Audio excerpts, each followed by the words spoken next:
housing industry is at a curious crossroad today. Developers are unable to sell the housing stock in most of India's top cities and even tier 2 cities. Unsold inventory across the country has gone up to 35 months, some reports say. And this while India has a huge deficit of housing. The mismatch, we all know, is for obvious reasons. Builders cater to the housing needs of the middle class and above, while the housing shortage is mainly in categories of home for the economically weaker segments. But the time has also come when the middle-income India is crying foul, saying homes have become out of their reach. To demystify India's urban housing challenge and also to find out what should the government be doing, we have with us today Dr. Sudhir Krishna, former Urban Development Secretary, Naveen Raheja, CMD Raheja Developers and Chairman NAREDCO, Dr. M. Ramachandran, former Secretary, Ministry of Urban Development, Sunil Mantri, CMD Mantri Realty and President NAREDCO, and Srinivasa Prasanna, Senior Director, India Ratings. Gentlemen, thank you very much for joining in. I think we're going to divide this into two. One is for middle India or the large middle class India, which is now saying that homes have become too expensive. So let me just tell you what an average ticket price for a mid-segment 2 BHK size varying from about 850 square feet to 1000 square feet in will cost across the country. Now NCR, Gurgaon, one of the hottest markets, that will come for 80 lakh rupees. In Noida, 55 lakh. In Faridabad, 40 lakhs. Let's go to Mumbai, Andheri, that's Mumbai, and almost, you know, the good suburbs of Mumbai, you have to shell out 150 lakh rupees or 1.5 crore. Rupees 52 lakh in Panvel, which is Navi Mumbai and supposedly the affordable home market. Mira Road, 63 lakh rupees. Go to Bangalore, Yelahanka 45 lakh, Whitefield 42 lakh rupees, and Chennai also the figures are looking similar. So to afford a house worth 40 lakh rupees, which is what we would say a middle income person deserves in this country, a person has to earn a minimum of 1.5 lakh rupees a month or 18 lakh rupees per annum. This should be actually his take home salary. If you use the basic rule of thumb, the assumption which we take is that he gets a home loan equal to 80% of the apartment price for a period of 20 years and that the EMI does not exceed 30% of his monthly income. Not a pretty picture. So, first over to you, sir, Dr. Sudhir Krishna. First time in the studio. We have, of course, met in the ministry. You have to earn at least 18 to 20 lakh rupees to afford a home in any tier 1 city of India. That's a reality, and it's not a good reality at all. I would say that housing should not be viewed in isolation. If we develop housing stock far away from city, however affordable it is not going to be occupied. So housing must be seen as a part of overall urban development, which would include availability of transportation and safety and security for those who are living, and as I said, commutation facilities, other infrastructure like water supply and sewage facility, electricity and so on. Then only housing will become useful for anyone. And even if you give free houses, I would say that it is not going to be occupied unless it is worthwhile living there. Okay, so point taken. And most of the affordable housing stock is getting created in places where it lies unoccupied. Naveen Raheja, why is it that developers, when they sense that there's a huge opportunity in economically weaker segments, don't go there? That's one question that I would like to, but let's hold on. I thought we were going to concentrate on middle income, so I have just sidetracked a little bit. In the middle income story, developers say that, look, we can bring prices down if we just get one thing from each state government, which is quick approvals.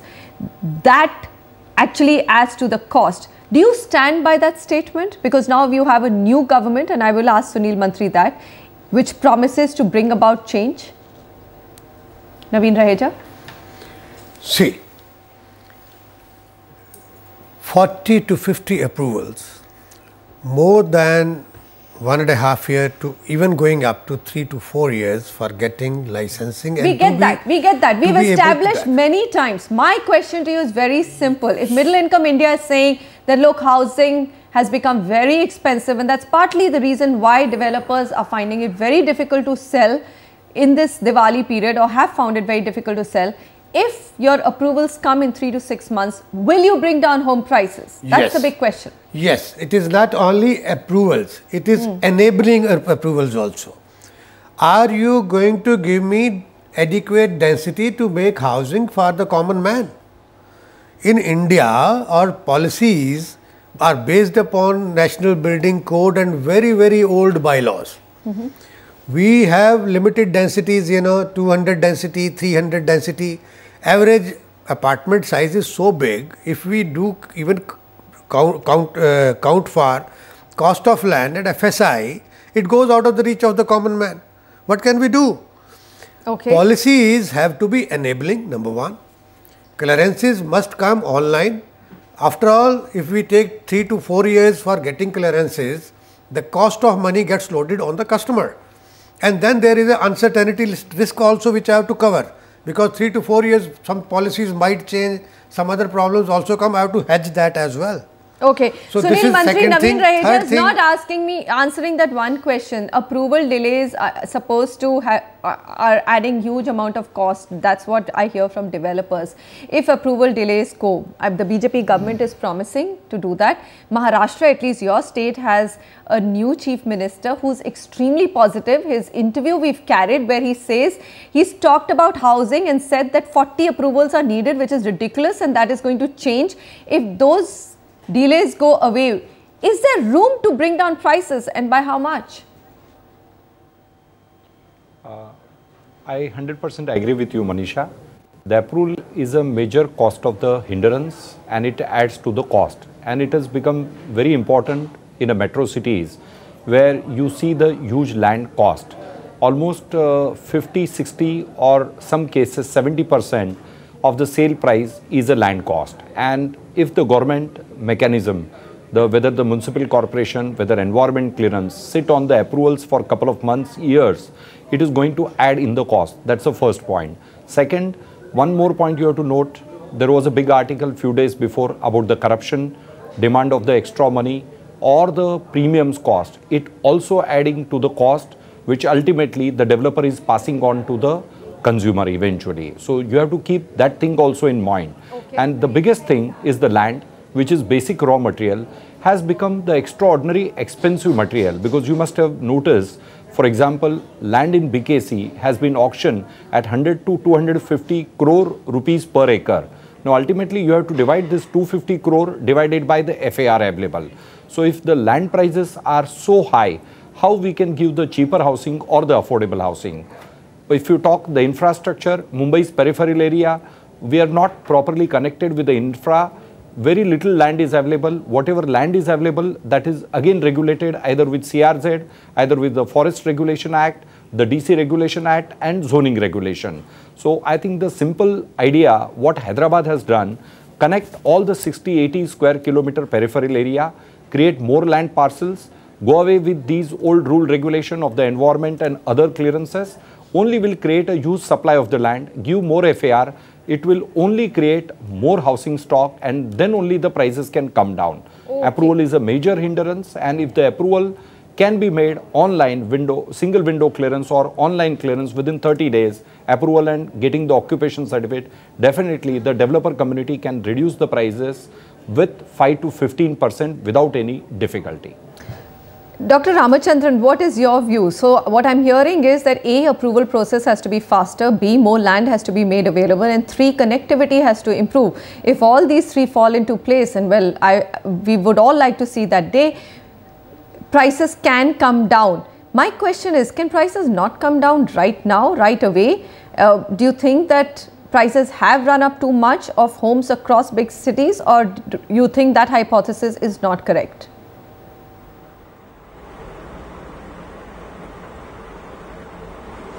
I think when we discuss all these points, when we talk about only the problems on the part of those who are to get the houses, that does not get reflected. One has been trying to have a regulator for the real estate sector for quite some time. Its regulator is not only for enforcing certain things, but also to make sure that the approval process also should be faster. So if there is a clear demand for regulator to be in position, and regulators can facilitate, one, if there are delays in approvals, do away with that. two, if the consumer has a complaint or a grievance, that also should get addressed. I just heard in the discussion now that the cost till the approval process is loaded on to the consumer. I really can't understand why should it be so. If you have a clear land site available and the clearances are possible, and if one is prepared to see what are the types of clearances I need to take and my land is amenable to that, I think that itself cuts short the huge process of delays which one experiences. So if that sort of a regime also can come into effect, I think that would make a big difference. Of course, I must say we are talking about different categories of people. Yeah. Currently we are focusing on the middle income who need houses, and there is also a situation in our country where houses or apartments are bought and kept locked. So it's a little complex situation. So I think the sequence of events would be, since the government is upfront handling whole lot of issues of governance, the approval process should be time bound, clear, but at the same time there should be an onus on the builder to satisfy for himself or herself that one is applying for a construction approval which more or less can happen. It's not in an area or a zone where it becomes difficult, because with the types of regulations which we have, I think it's easier for them to understand. So once that is over, and then there should be a definite timeline for completion of construction and delivery of possession and delivery in the proper manner. All these will have to go together. Okay, Srinivasa Prasanna, so regulator, I think we've got a very good point from Dr. Ramachandran. You know, the cost, not just have the prices gone up, developers of course have this option of passing on all the cost of approval delays to the consumer. Consumer has nowhere to go when it comes to delays of the project. They barely get anything from the developer in terms of the interest which is paid on delayed projects.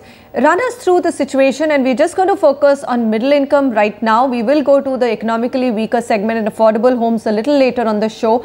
But why is this happening? You have developers saying that sales are not happening or haven't happened this Diwali, and they've been pretty slow. Inventory figures are going up, yet you have buyers who are still not willing to come to the table. So there's some mismatch, isn't it?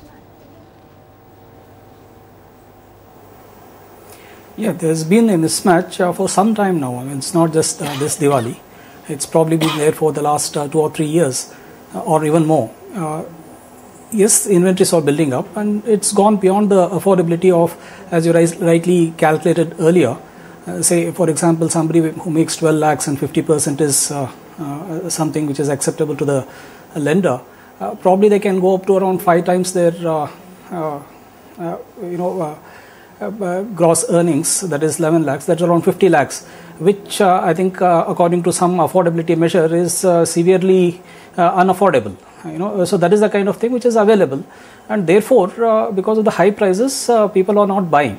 Now, a regulator, whether it will automatically bring down prices, it's no. I mean, I think all of us, I think all the other gentlemen in the discussion have been mentioning land as one important factor which adds to the cost. And yes, for example, Mr. Mantri mentioned what they have done in Hyderabad, connecting huge tracts of land. If you have traveled on that ring road, you will notice how much land supply there actually is. So despite that, this land is not available for development, and you see prices going up. So this is the fact in almost all cities. When you approach a city, especially if you are flying in, you can see huge tracts of land around any city. But still, that is why this has to be something which has to be addressed in a systemic way. Fair enough. Probably Dr. Sudhir Krishna, why do you think, I mean, in fact, I was shot down mercilessly on one of the programs where I said that look at our population density and India doesn't probably have enough land. And I was told by everyone on the panel that there is enough land. Would you agree with that? If there is enough land, then why is it not coming into the market to ease the housing supply or housing stock? Well, we have tried with the Urban Land Ceiling Act. It did not work, and it is not a workable solution. But we have to also see that some of our other laws need to be revisited. Okay. For example, the rent laws. The rent laws in some states are still including in Delhi and even in Mumbai, in Kolkata, major cities, these are the mega cities. the rent laws do not encourage redevelopment of the properties. So that is one reason why we are not able to make use of the available land. That is one. Secondly, the land use plan, the master plans have to be very dynamic, and these have to be related to transit development, what we call transit oriented development. We have to provide for public transport solutions which will enable much bigger, better usage of land in terms of multiple types of usage, in terms of higher FAR, without clogging the roads. And therefore, we must have a proper transportation planning. And lastly, I would say that planning must be regional in nature, not for city alone.